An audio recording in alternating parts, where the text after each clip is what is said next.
weiß Bescheid. Intendo. Welcome to the most forward-thinking, inspirational podcast on the planet. Prepare to reevaluate everything you've been taught.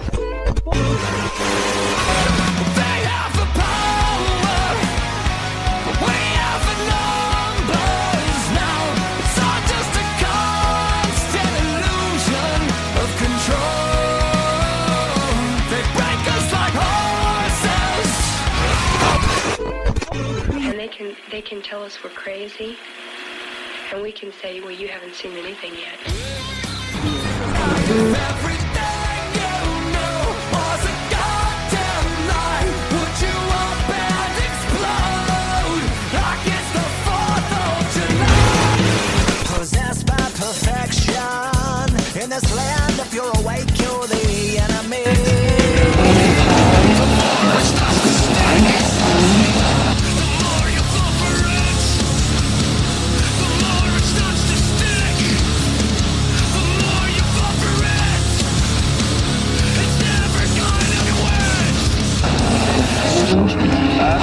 Where they lead, you will follow. Well, I guess that's just the way it goes. And if you look away, you'll be doing what they say. And if you look alive, you'll be singled out and tried. Every day a new deception. Pick the scene and take direction.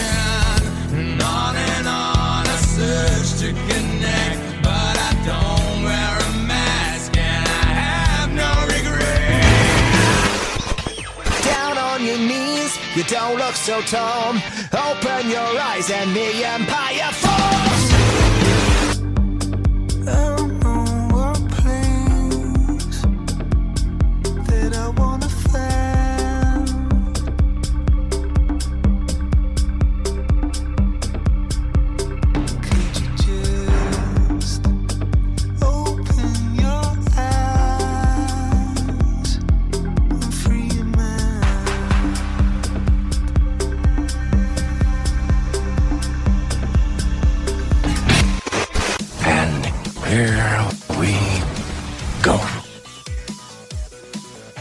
Gentlemen, welcome back to the show.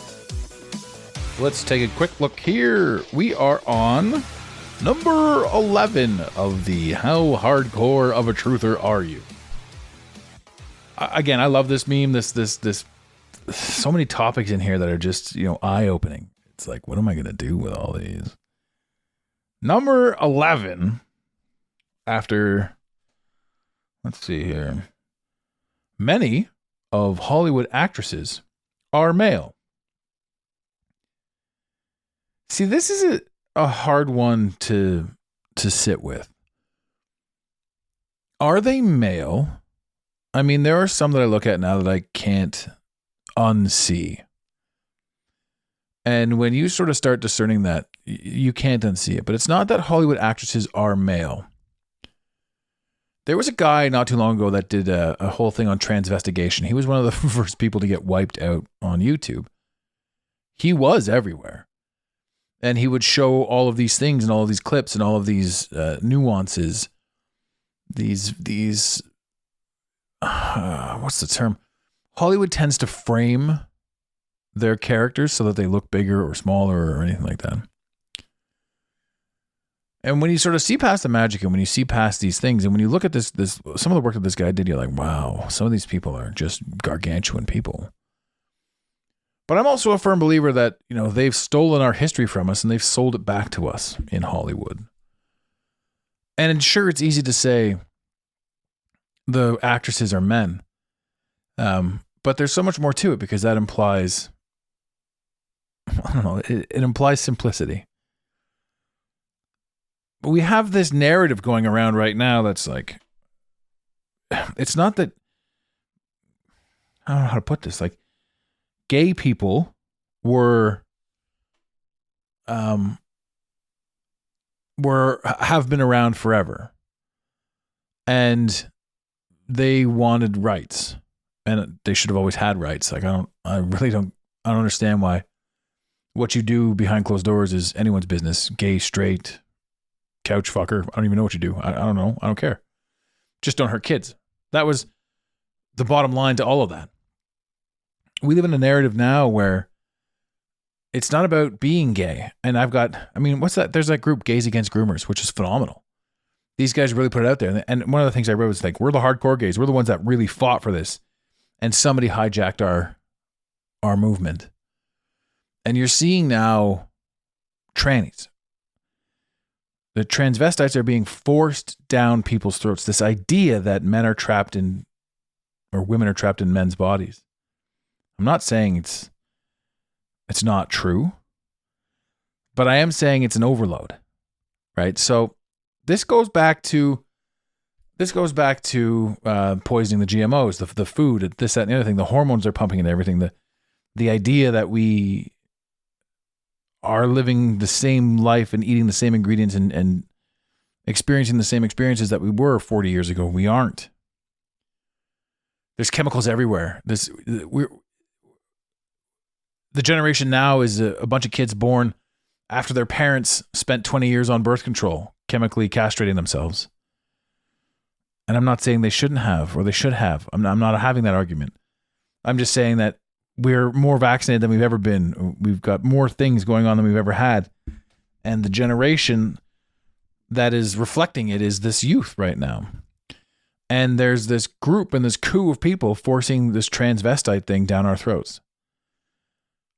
And I say this without any, I don't know how to put it. Like, there's no angst or animosity or anger or negativity in any of it. The only people that I find that are angry or negative are the advocates for it. They want to fight. Now, when I was a kid, a tranny was like a drag queen. And if you can go out and party with drag queens and not have a good time, there's something wrong with you, because these people are an absolute blast. I don't know where the violence comes in. I don't know why there's this massive amount of effort we have to put into this acceptance of I accept you. You're all accepted. Everybody is accepted. And then you're going to hear people say, well, maybe you're just one person, but that's not everybody.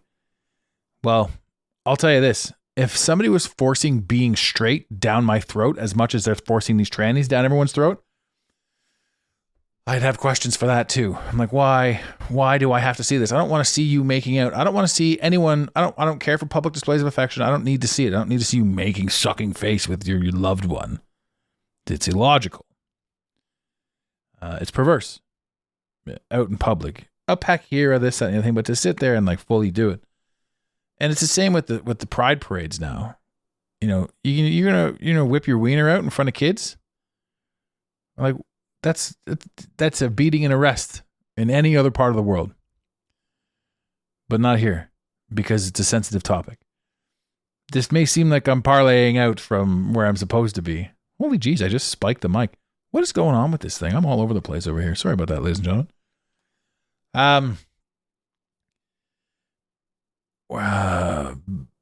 There's a narrative being forced on us, and prior to this narrative, there was a statement in Hollywood that most Hollywood celebrities in the elite are trannies. I'm going to go out on my own personal limb here and say, let me just do this. That might change a few things. I'm going to go out on my own personal limb here and say, there is the most probable likelihood that I've come to understand here is there are men and there are women, and we inhabit this inner earth thing. If we go beyond the ice walls into a different ring, this is where, stories of like the Amazonians, the superheroes and all that sort of stuff, this is probably where they come from. I don't think that there is a reversal, a man-woman reversal. I don't think that these people are trannies. I don't think that this is a thing. I think that anyone that's involved in Hollywood, anyone that's involved in being in the spotlight, I think that the majority of them come from a different area. So I think that we've been led to believe that humans are the top of the food chain. So we've never stopped looking, but there is a class of, I don't know, species, subhuman, extraterrestrials, more Earth, extra Earth, that we're unaware of, that we're not allowed to be aware of, that are running, I don't know, maybe they're running experiments on us right now in here. It's not that far-fetched, really. So are they trannies? Are these people that have had operations? Are they trapped in this body? No, I think this is maybe the craziest thing that I've stated publicly, but I think that there is another species down here that looks an awful lot like us, but isn't us, and they're at war with us, and they want us, and they're preparing us to accept them for a big reveal. That's kind of how I see that. I mean, I could be way off, I could be way wrong, but that's sort of my take on, quote unquote, many of Hollywood actresses are male. It's bigger than that. It's much bigger than that. It's a whole narrative. It's a whole thing. That was number 11. Number 12. Oh, I spiked it again. Man, I haven't spiked this thing in 200 episodes, and now I've spiked it twice in this one. That's ridiculous. Maybe it's because I'm not used to this. I'm using my travel gear, so I'm not in the studio. I'm on location. Location of meme reading, whatever that means. I'm out on location, ladies and gentlemen. I'm up north. I'm at the lake house right now, and I'm really enjoying some serenity and the ability to quiet time and get some stuff recorded and get a bunch of work done. So that's kind of where I am, and I'm in travel gear mode. So again, sorry for spiking the mic twice. And if I do it a third time, I'm just going to turn off the radio and be done with it. That's it. You'll get half a show, and then I'm just gone. No stick on the ice, no nothing. I'm out of here. Just kidding. Can't do that. That's bad politics. Howe.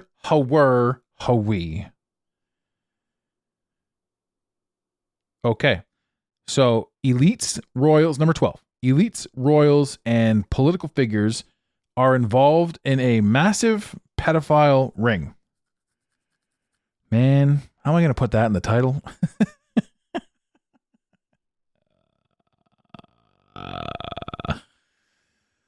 What can I say? I mean, this one it's something that's been beaten to death. I don't believe it's pedophilia, as in we like little kids. I believe it's adrenochrome related. I believe that there's something to it. I believe, the movie Monsters, Inc., where we scare the kids and we steal their fear, yada, yada. There's so much of that symbolism in all of Hollywood. So I don't even think it's sexual. I think it's domineering. I think it's, it goes back to, it harkens back to, a different species of people that looks an awful lot like us doing an awful lot of terrible things. Yeah. And I do believe that everyone that you are familiar with, every for the most part, 90% of every known name that you're familiar with is in on it or is part of them. And the quote unquote humans that they've recruited into their team, if they don't go along with it, they get killed off. How many Hollywood celebrities have you seen died randomly, like insuspiciously? All of them, so many celebrities are dying. It just doesn't make sense. And especially if you really want to look into it, look into Avicii, look into Chris Cornell, look into Chester Bennington, and look into Anthony Bourdain. Just some things for you to look into with regards to the elite pedophile ring. And it's not as cut and dry as just being sexually attracted to kids. It's gross. Pizzagate comes to mind. Anthony Weiner's laptop comes to mind. Hillary Clinton comes to mind. Sorry, Hillary, if you're listening right now, please don't kill me. So yeah. Another thing. Oh, look at that. I almost spiked it. Again. That would have been three in one episode. I gotta stop. I'm freaking out.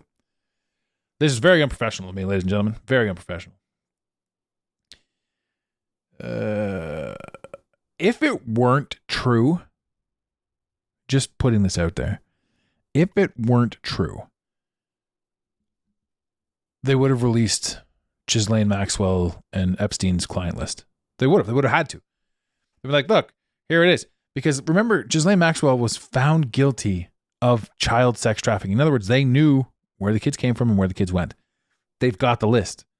But who's on that list, ladies and gentlemen? Who is on that list? That's right. Number 13 Geoengineering is happening. This one's not really much of a conspiracy theory. Geoengineering has always been happening. Eugenics. You can look into that anywhere, really. So, I mean, eugenics and geoengineering, landscaping, terraforming, things like that. It's not much of a conspiracy. It's kind of like, yeah, of course that's happening. Fluoride and chlorine in the water. This is one that really throws people off because, you know, your whole life you're like, fluoride is good for your teeth. And then remember when you were in the dentist as a kid and she's like, here, bite into this. And you like bite into this fluoride fucking tube and you're like, what?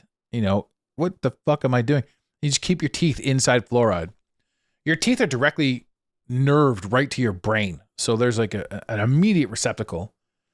It's the same with like root canals too. The root canal is like one of the worst things you can do to your body. Like you're supposed to just let it go, let it die out. The root canal is essentially putting aluminum directly to the nerve that is like one of the most open sensors of your body. So fluoride and chlorine in the water supply, 100% is the worst. Fluoride in and of itself is a chemical byproduct offshoot waste. And you can look that up, right? And then they say that it's that programming, it's that shit that's beaten into your brain. Fluoride is good for you, right? They say it enough, they repeat it enough, they say it loud enough. Everybody believes it. Our parents were lied to, our grandparents were lied to, the dentists were lied to. What the fuck is fluoride and why the hell haven't we looked into it? Is all I'm saying.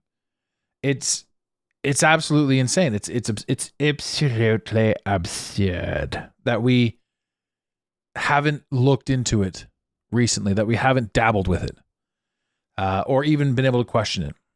Fluoride is the worst. Fluoride keeps your pineal gland calcified, as far as we've been told with regards to your pineal gland, with regards to calcification.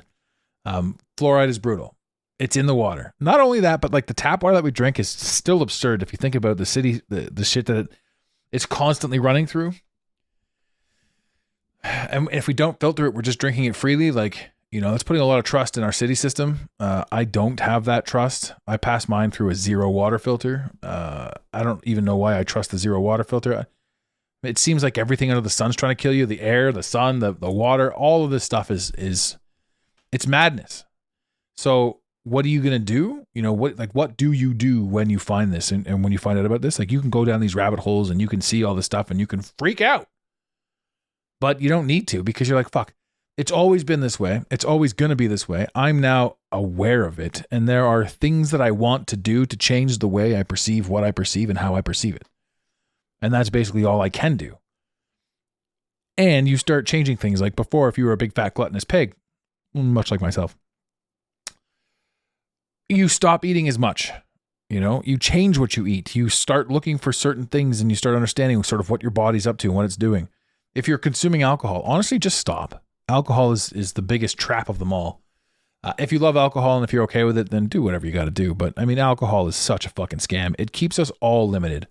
Doesn't matter how much we've achieved or anything like that. This alcohol consumption is the one thing that's preventing us from having more. Now, there's a lot of people that swear by alcohol and they're like, it's the greatest thing in the world. That's cool. But if you're on a journey, most people I know that are on a more of a spiritual journey or a fifth dimensional journey or sort of hunting through the things, alcohol is the first thing to go. And then, you know, all the stuff that's related to it, the drugs, the cigarettes, all that sort of stuff. Because once you're not drinking, none of that shit makes any sense anymore. So yeah, what was that one? That was fluoride and chlorine are toxic to the human body. They are. You can look that up directly. You're ingesting poison. Chlorine is brutal. This is another thing too. Even if you're not drinking it, man, you're showering in it. And that's the craziest thing. So they talk about like the steam rooms. At the gym, I won't go into the steam room because it's city water blasted in and hyper vaporized.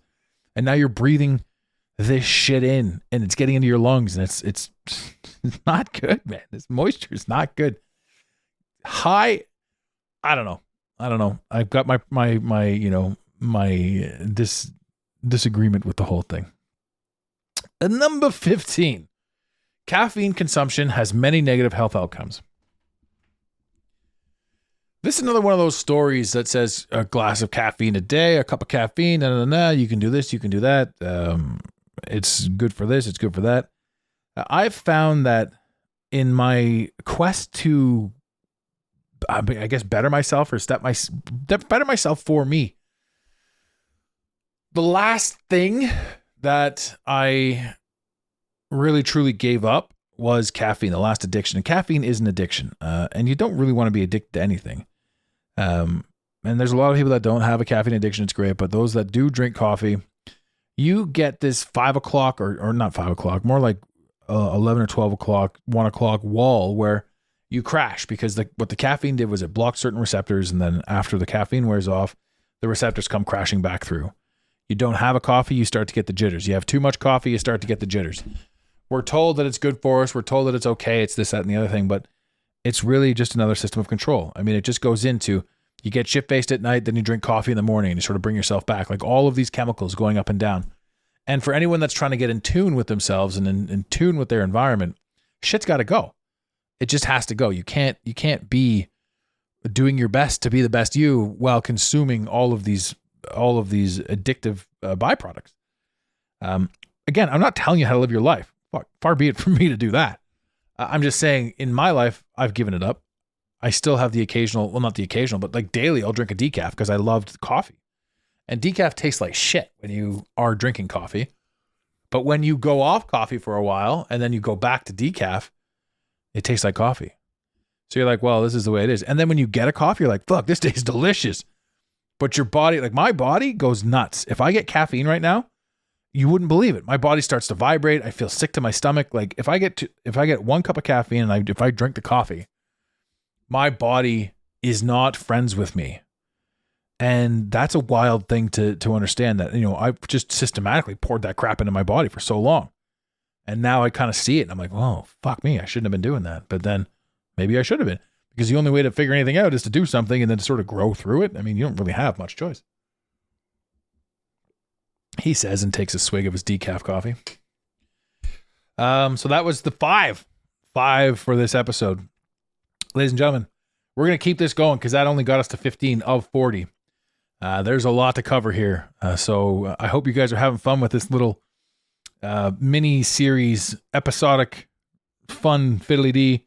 I'm not sure if I'm gonna do. It'll be listed, so it'll be part 2. This one will be part 3. And if I do an interview, or if I do something like that, it won't be part of the parts. So in the title, you'll see it's not there. But hey, we're gonna carry this on, and we're gonna get through all this, and we're gonna talk about it all, and we're gonna piss some people off, and we're gonna make some people see some things, and we're just generally gonna have a good time. And I would be remiss if I didn't say this. In the infamous words of Red Green, keep your stick on the ice. We really hope you enjoyed this episode of the Mental Mastery Alliance podcast. Stay connected with us directly through the mentalmasteryalliance.com. You can also join the discussion on Instagram at instagram.com/the Mental Mastery Alliance. Let the team know you're listening by using the hashtag TMMA or tagging us at the Mental Mastery Alliance. To have your voice heard on the show, leave a voicemail or send a text to 647-338-1265. Long distance charges may apply. If you love us, leave us a review. If you hate us, you spend your time in weird ways, but also leave a review. Every review on iTunes tickles the algorithm, helping us grow. Until next time, unity over division. This concludes the most surreal portion of your day. You got it, Pontiac.